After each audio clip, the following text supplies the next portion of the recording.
tayo ng peppermint at ilalagay po natin sa mainit na tubig. Ito po yung ating iinumin. Kasi ang lambot pa. Yung ginagawa ko inumin sa mainit na tubig. Wow, ang bango-bango na. Yung herbal po ito eh. Napakaganda to. Yung mga tsaan ng ano. Lagyan ko na yung ano. Dami na po ito. Makain na po ito. Dami. Okay. Ayan na. Ready natin sa ating inumin.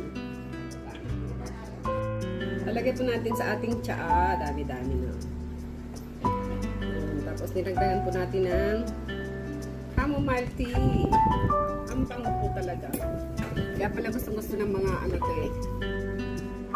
Chinese. Ito yung kanilang mga kapi. Ay, tsaa.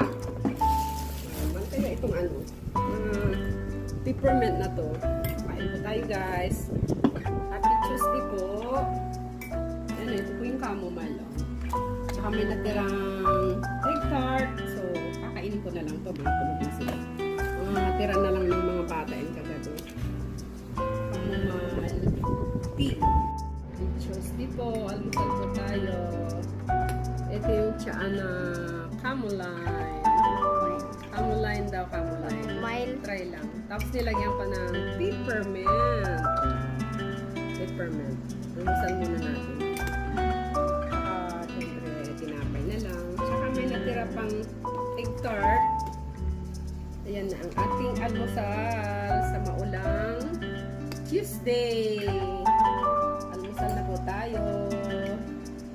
Huwag muna ang kape. Ito muna. At baka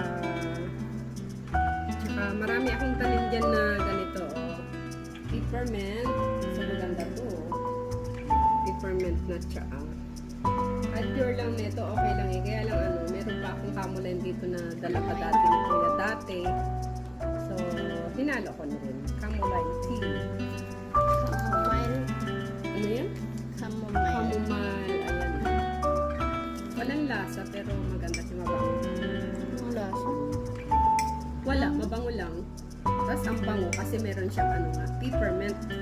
Ayan na peppermint. Almusal na tayo guys. Ayan, may isa pang ano. Natira kagabi pa yan. Kain na po tayo.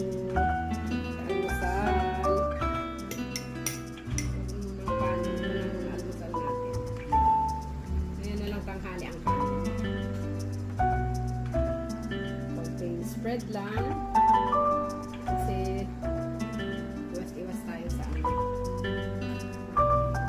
ika kaya kunti lang kaya kain na tayo guys. Happy Tuesday na maulan na mabagyo